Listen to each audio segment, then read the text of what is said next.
How to find all messages from a person on Telegram group chat. Hello everyone, welcome to this channel. I'm Emily and I'm here to help you out today. So without any delay, let's get started. Make sure that your Telegram application is updated to its latest version to avoid any sort of glitches on your device in the application. So just go to Play Store and search for Telegram and make sure that it has no updates available, and if there are, make sure to update them. Then tap on open and it will lead you to the home page of Telegram application on your device.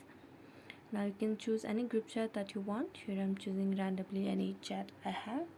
Then if I want to search for this, then I'm going to tap on three dotted lines at the top right corner of the screen, then tap on search. Then you tap on the friends list or people icon at the bottom of the screen. Then you can see the list of group members. So if I want to search messages from Daniel, I'm going to tap in Daniel and you can see all the messages from Daniel. It can be shown as a chat or it can also be shown as a list.